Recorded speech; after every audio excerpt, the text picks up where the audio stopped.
Welcome back नाज़रीन। बात कर रहे हैं आज मॉर्निंग स्पॉट के अंदर जहनी सेहत के हवाले से। जहनी सेहत कितनी ज़रूरी है, इस पर हमने गुफ्तगू का आगाज़ किया और दोनों हमारे जो पैनल का हिस्सा हैं गेस्ट वो मौजूद हैं। सना भी मौजूद है, अनम भी मौजूद हैं। सना, ब्रेक से पहले मैंने एक सवाल आपकी तरफ किया था कि जो इनसिक्योर पर्सनैलिटीज़ होती हैं, जो एहसास कमतरी का शिकार होते हैं लोग, क्या वो भी डिप्रेशन में चले जाते हैं या वो भी एक किस्म होती है डिप्रेशन में जाने की? देखिए, एहसास कमतरी का शिकार होना, वर्थलेस फील करना, ये एक कंपोनेंट है, आप इस तरह कह लें, या एक करेक्टरिस्टिक्स है या एक सिम्टम है ऑफ डिप्रेसिव डिसऑर्डर। जब क्लिनिकल डिप्रेशन होता है तो सिम्टम्स में एक ऐसा ये सिम्टम भी होता है कि वो पर्सन भी फील करता है कि वो वर्थलेस है। मगर एहसास कमतरी जो है वो, अगर हम अपने चाइल्डहुड एक्सपीरियंसेस से लेके चलते हैं चीज़ों को, तो वहाँ से ही एक बच्चे को या एक इंडिविजुअल को सेंस ऑफ सेल्फ डेवलप होना शुरू होता है। वो उसके एक्सपीरियंसेस की बेसिस पर होता है कि पेरेंट उसके साथ इंटरेक्ट कैसे कर रहे हैं, सिबलिंग्स उसके साथ कैसे इंटरेक्शन हो रहे हैं, उसके इन जनरल एक्सपीरियंसेस जो हो रहे हैं उसको कैसे हैंडल किया जा रहा है। जब वो अपने कोई प्रॉब्लम्स बताता है, अपने कोई इशूज़ डिस्कस करता है अपनी फैमिली के साथ या पेरेंट्स के साथ, तो उसको कितना वैल्यू किया जाता है एज अ फैमिली। वो उस फैमिली के अंदर उसको कितना वैल्यू किया जाता है, उसकी चीज़ों को कितनी इंपॉर्टेंस दी जा रही थी। तो वहाँ से वो एक सेंस ऑफ सेल्फ लेना डेवलप होना शुरू होता है उस इंडिविजुअल का, और आगे चलकर वो चीज़ें कहीं ना कहीं रीइंफोर्स हो रही होती हैं।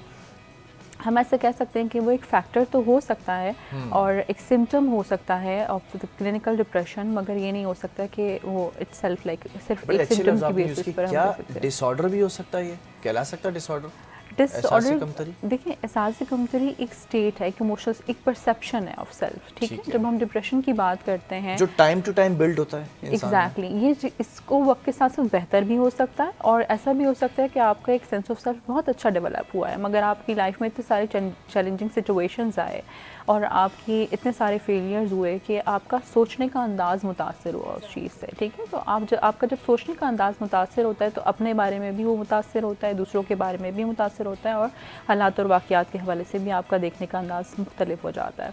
सो ये इस तरह से है कि वो बहुत वेल स्टैब्लिश था उसका sense of self, but by the time जैसे जैसे उसके फेलियर्स बढ़ते चले गए तो उसका जो सेल्फ टॉक है वो काफ़ी नेगेटिव हो जाता है। वो हर सिचुएशन में वो अपने आप को ये कहता है कि मैं एक अच्छा इंसान नहीं हूँ। अच्छा, ये भी चीज़ कहीं ना कहीं रिलेट करती है उसके चाइल्डहुड एक्सपीरियंसेस के साथ, कि जब उसका कोई फेलियर हुआ तो उसके पेरेंट्स ने उसको क्या फीडबैक दिया, क्या उन्होंने कंपेयर किया उस बच्चे को दूसरे बच्चों के साथ कि वो तो इस तरह लाइक बहुत अच्छे ग्रेड्स लेकर आ रहा है, उसके साथ तो ये उसको इतनी फैसिलिटीज़ भी नहीं है, ठीक है, और उसके साथ तो ये सब चीज़ें भी नहीं हो रही हैं, बट स्टिल आप जो है वो लाइक उसकी वर्थ को कहीं ना कहीं वो कंडीशन कर देते हैं, ठीक है। तो जब उस आगे चलकर उसकी लाइफ में वो सारे नेगेटिव एक्सपीरियंसेस होते हैं या कोई फेलियर्स होते हैं, तो उसको लगता है कि वो वर्दी नहीं है, he is not worthy enough कि वो कहीं ना कहीं वो उसकी एग्जिस्टेंस पर उसके लिए मैटर नहीं करती, and this can be a factor which can lead him towards depression. ठीक है, बड़े सारे सवालात हैं, लेकिन अभी सना की गुफ्तगू से एक सवाल मुझे मेरे जहन में आया, जो मेरा पिछला सवाल था इनसिक्योरिटी वाला। अनम, बहुत सारे लोग ऐसे होते हैं ज़िंदगी के अंदर जो सेल्फ मेडिकेशन जिसे कहते हैं ना, कि आपकी विल पावर इतनी स्ट्रॉन्ग होती है कि जब आप डिप्रेशन की तरफ जा रहे होते हैं या मेंटल इलनेस की तरफ जा रहे होते हैं तो वो ख़ुद को समेटते हैं और ख़ुद ही खड़े होते हैं। उनकी विल पावर स्ट्रॉन्ग इतनी होती है कि वो उस चीज़ से बहुत जल्दी निकल आते हैं। मतलब आपने ठीक है, कमरे में गए, आप ज़ोर से चीख पुकार के रोए, आप जब हल्के हुए और फिर आप कहते हैं कि यार इट्स फाइन नाउ, शीशे में देखते हैं, आप कहते हैं कि यार मुझे गिव अप नहीं करना, दोबारा से काम करना, और वो हैप्पीनेस को ढूंढते हैं। लेकिन कुछ लोग ऐसे होते हैं वो उस कैफियत के अंदर चले जाते हैं कि वो बाइपोलर उनकी जो है वो पर्सनैलिटी हो जाती है। सामने होंगे तो कुछ और होंगे, लेकिन जब कमरे में जाते तो वो अपने एक हॉल के अंदर, एक हिसार के अंदर आ जाते हैं। उनकी एक अपनी फैंटेसी वर्ल्ड होती है जिसमें वो इंतहाई डिप्रेशन के अंदर होते हैं। वो कोई इंतहाई कदम भी उठा सकते हैं, अगर कदम नहीं उठाते तो वो उस फैंटेसी वर्ल्ड के अंदर ही रहते हैं और मजीद इलनेस का शिकार होते चले जाते हैं। ये दो अलग अलग पर्सनैलिटीज़ होती हैं। बिल्कुल होती हैं, कभी कभी अलग भी होती हैं। और जैसे हम लो सेल्फ स्टीम की बात कर रहे हैं, तो मैं एक चीज़ कहूँगी कि देखें, जो माइंडफुल प्रैक्टिसेस होती हैं वो क्या हैं, उनका जो बेसिक अगर एसेंस है वो यही तो है कि किसी भी शख्स को अगर हम यही शऊर बावर करवा देते हैं कि वो इतना भी अगर माइंडफुल हो जाता है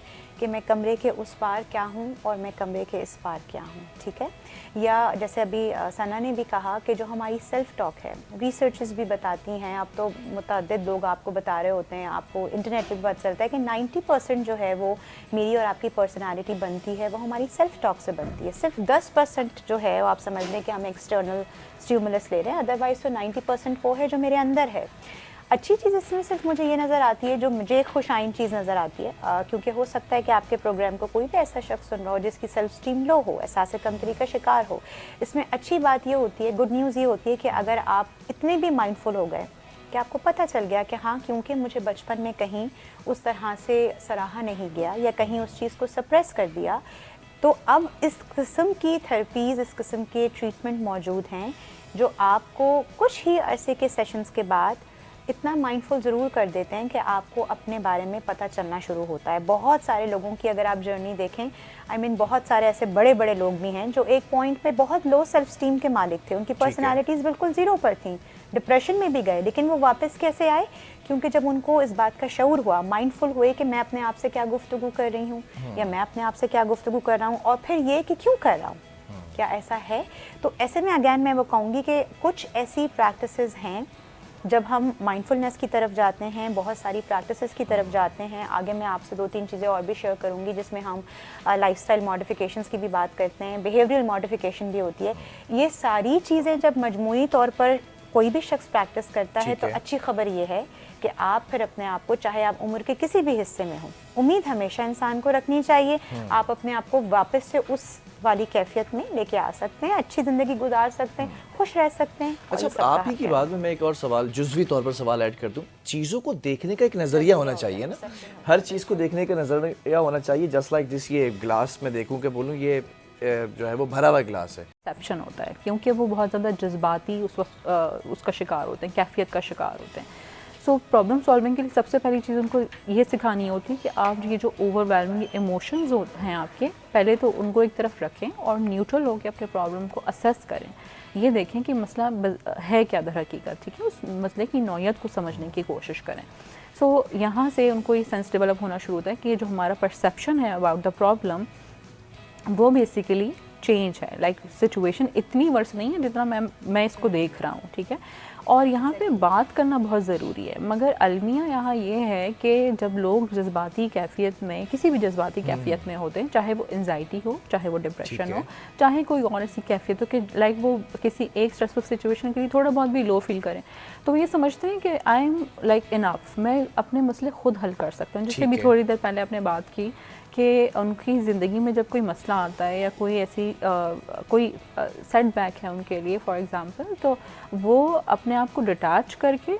एक जगह अपने आप को आइसोलेट करेंगे और उनको लगेगा कि नहीं बस एक्सेप्ट कर लिया हमने, बट बेसिकली वो एक्सेप्टेंस नहीं होती, वो इंटरनलाइजेशन ऑफ इमोशन होता है। वो अपने आप में उस नेगेटिव इमोशन को एब्जॉर्ब करते हैं और आगे चलकर जब उनकी ज़िंदगी में कोई इस तरह की स्ट्रेसफुल सिचुएशंस आती हैं तो वहीं से वो मामला शुरू होता है और एक टाइम ऐसा आता है कि जहाँ पे आपको लगेगा कि वो एग्रेसिव आउटबर्स्ट हो रहा है, ठीक है, वो विड्रॉ कर दिया उन्होंने सिचुएशंस के, गिव अप कर दिया कि अब बस अब मुझसे नहीं हो रहा, ठीक है, कि एक वक्त तक वो अपने आप को कंपोज रख सकते हैं, बट कहीं ना कहीं वो डिनाइल में होते हैं कि we need some psychological help या हमें किसी सपोर्ट की ज़रूरत होती है। जैसे आमतौर पर बच्चे घर में, कुछ बच्चे ऐसे होते हैं जो अपना हर छोटा मसला आके अपने पेरेंट्स को बताते हैं, मगर कोई एक बच्चा ऐसा होगा जो बिल्कुल वो कहेगा कि नहीं भाई मैं तो आई एम स्ट्रॉन्ग इनफ और मैं हर चीज़ हैंडल कर सकता हूँ।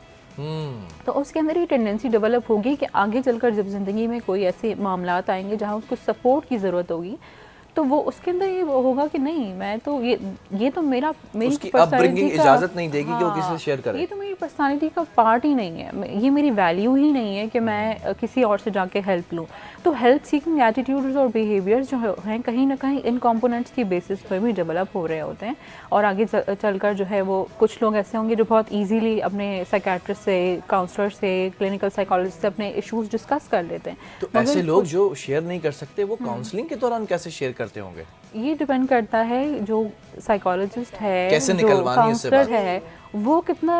कितना किस तरह कर रहा है, वो रैपो कैसे बिल्ड कर रहा है। एक्सेप्टेंस ठीक बहुत है। इंपॉर्टेंट है ना, एज अ पर्सन जब आप उसको कम्युनिकेट करते हैं that you are acceptable for me, like that's I understand that कि आप इस वक्त बहुत डिफिकल्ट सिचुएशन में, इट्स डिफिकल्ट फॉर यू कि आप अपने मसलों के बारे में बात करें, आप उसको रीअश्योर कराते हो, तो फिर वो इस इमोशनल स्टेट के अंदर आता है। फिर और वो ये खुलता भी है। नहीं है कि ये मैजिक है, बस आप बैठे आपने एक दफ़ा बात की और वो बोलना शुरू हो गया, ऐसा नहीं होता। Some time you need to wait कि जब वो उस इमोशनल स्टेट में आ जाए, जब वो ट्रस्ट डेवलप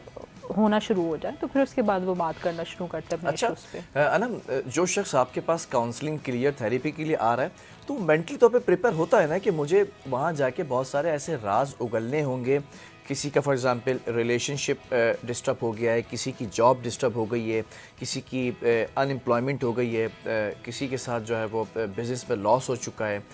या कोई भी XYZ ऐसी सिचुएशन है विच लीड्स टू डिप्रेशन। तो जो पेशेंट आ रहा होता है उसको ये पता होता है ना कि सामने जो बंदा या बंदी बैठा हुआ है, he or she will gonna ask some questions and I have to elaborate the situation, मुझे वो सारी चीज़ें उगलनी हैं। तो कितना डिफ़िकल्ट होता है ऐसे लोगों के लिए जो बचपन से ही शेयरिंग नहीं जानते, जिनको ये मतलब नहीं पता होता शेयरिंग इज़ केयरिंग। अच्छा, मैं इसमें अगेन वही बात कहूँगी जो भी हम डिस्कशन का हिस्सा कर रहे हैं कि कई बार ऐसा होता है कि लोगों को मालूम होता है कि हमें काउंसलर के पास जाना है और अपने काउंसलर से ही सारी बातें करनी है, मतलब पूरा भरोसा रख के पूरा जाते हैं। भरोसा रख के जाते हैं। कई बार ऐसा होता है कि अगर हम कोई भी क्लाइंट आ रहा है, मैं तो यूजुअली पेशेंट्स नहीं कहती क्योंकि मैं अगैन कहूँगी मेरा डोमेन जो है वो लिंग्विस्टिक्स की तरफ ज़्यादा है, तो मैं कभी भी, क्योंकि पेशेंट भी जो है वो एक शख्स को लगता है कि मैंने देखा बड़ा ख्याल रखती हैं। एग्जैक्टली, बिकॉज़ जैसे आपने भी मुझे ब्रेक में बताया कि भाई ना व्यूअर्स, आप लोगों के लिए बड़ी अच्छी चीज़ है सीखने के लिए ना। अनम ने आज हमें ये चीज़ सिखाई कि हर चीज़ को आप मसला मसला मसला क्यों कहते हैं, कि लड़कियों की शादी एक मसला है, लड़के की जॉब एक मसला है, घर बनाना एक मसला है, रिश्तेदारी निभाना एक मसला है, बॉस की इताअत करना एक मसला है। व्हाट इज़ मसला? इस वर्ड को चेंज करके आप कर दें, क्या करें? चैलेंज। क्योंकि मेरी जिंदगी में मैं मसला वर्ड को डिस्कार्ड कर चुकी हूँ, है ही नहीं आपकी डिक्शनरी में ये। जहाँ मुझे लगेगा कि वहाँ मैं कहूँगी चैलेंज है, और आप देखेंगे कि ब्रेन उसी हिसाब से वो बहुत इजीली आपके लिए वो मसला रहेगा ही नहीं, मसला वो चैलेंज ही आपके लिए बन गया। अब आप जरा सिचुएशन समझें। बेटी की शादी एक चैलेंज है, तो आप चैलेंज पूरा करें। एग्जैक्टली। बेटे की जॉब एक चैलेंज है, आप चैलेंज पूरा करें। हमारे मुल्क की हालात चैलेंज है हमारे लिए, और जब हम चैलेंज का वर्ड यूज करते हैं तो क्योंकि ब्रेन फिर उसी हिसाब से तो आपने नजरिया बदल दिया, एकदम से हालात बदल दिए, जज्बात बदल दिए।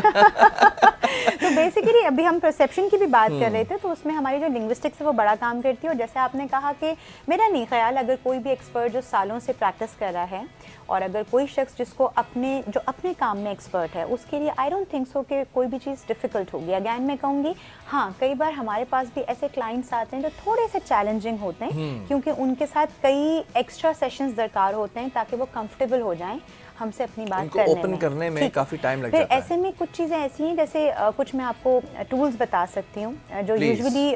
काउंसलर्स या बिहेवियरल थेरेपिस्ट कर रहे होते हैं। कई बार ऐसा होता है कि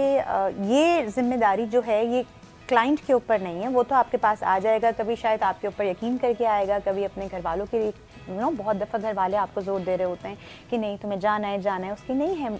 मंशा, लेकिन वो आ गया आपके पास। अब यहाँ जिम्मेदारी जो है, अगैन कहूँगी, हमेशा प्रोफेशनल हेल्प सीख करें, उसकी ऑथेंटिसिटी चेक करें कि वो कितना ऑथेंटिक है, थोड़ा सा उसके बारे में चेक एंड बैलेंस करें। कोई आपको रेफ़र भी कर रहा है तो अपनी भी थोड़ी सी समात को, गोयाई को, सब चीज़ों को देखते हुए समझें कि मैं किसके पास जा रहा हूँ। फिर मैं हमेशा कहती हूँ, मेरी एक, जिसे आप कह रहे हैं कि ज़िंदगी का तरीका है कि थोड़ा सा कॉन्फिडेंस और बहुत सारा तवक्कुल, बस ये ज़िंदगी की आप टिप बना लें। ये मेरी ज़िंदगी की अगर मैं आपसे शेयर करूँ आपके प्रोग्राम में,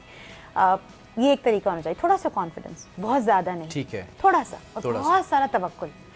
किसी के पास भी आप जा रहे हैं, नौकरी के लिए जा रहे हैं, काउंसलर के पास जा रहे हैं, डॉक्टर को दिखाने जा रहे हैं, अपनी अम्मी को लेके जा रहे हैं, फ्लाइट पर जा रहे हैं, थोड़ा सा कॉन्फिडेंस, ये हो जाएगा। बहुत सारा तवक्कुल कि मेरा रब मेरे साथ है, वाह,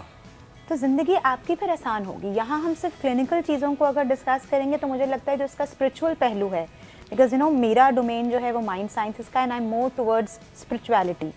क्योंकि माइंडफुलनेस स्पिरिचुअलिटी के बगैर आ नहीं सकती। हम सिर्फ क्लिनिकल बातें कर दें, अद्वियात की बातें कर लें, जो मतलब हमारे आपकी अंदर कहीं का ना कहीं एसेंस है, कहीं ना हाँ, कहीं आपकी वाबस्तगी होनी चाहिए, रूहानियत होनी चाहिए ना, क्योंकि स्पिरिचुअलिटी हमें के अल्लाह ने अंदर बनाया ही उस एफिलिएशन होनी एग्जैक्टली चाहिए। तरीक़ पर है। तो मेरे पास अगर कोई ऐसा आ जाता है तो मैं उसको हमेशा यही समझाऊंगी और समझाती हूँ। और कुछ चीज़ें जैसे मैंने कहा टूल्स के तौर पे होती हैं, हिप्नोसिस, या जैसे हम एनएलपी में भी ये चीज़ सिखाते हैं कि कई बार हम समझ रहे होते हैं सामने वाले क्लाइंट को कि अभी वो रेडी नहीं है अपनी चीज़ों को शेयर करने में, सो हम उसको वो स्पेस देते हैं, वो कंफर्टिंग पूरा एक माहौल देते हैं। और ये होता है कि 1 या 2 या 3 दफ़ा के बाद मुझे तो मालूम होता है कि इसने अभी तो उसने कहना है कि मैंने नहीं बताना, या बिल्कुल मुझे पता है कि बिल्कुल इस वक्त झूठ बात हो रही है, बट बाय द टाइम ऐसा भी तो होता है कुछ समटाइम्स, वो दिनों आप के बाद वो कुछ आपको वो झूठ बोल रहे होते हैं, नहीं ऐसा तो नहीं है। और फिर वो थोड़ी ही टाइम के बाद इसी चीज को जरा वो कंटिन्यू वापस करते आ हैं जाते क्योंकि हैं अपनी बार बात बार पे। मुझे जो है कमर्शियल ब्रेक की तरफ Sure, जाने का sure, बोला sure. जा रहा है, एक ब्रेक की तरफ जाते हैं। हिप्नोटिज्म क्या होता है और हिप्नोटाइज कैसे किया जाता है, और अगर पेशेंट परेशान करे और अगर आपसे झूठ बोले और आप सही से उसको नहीं इवेल्युएट कर सकें, तो फिर क्या तरीक़ेकार होते हैं काउंसलर्स के पास, साइकोलॉजिस्ट के पास और फिर साइकेट्रिस्ट के पास, ये जितने भी टर्म्स हैं, लोग जो काम कर रहे हैं इसके ऊपर, ये क्या करते हैं, तमाम चीज़ें बताएंगे आपको एक ब्रेक के बाद। और आपने कहीं जाना नहीं है, क्योंकि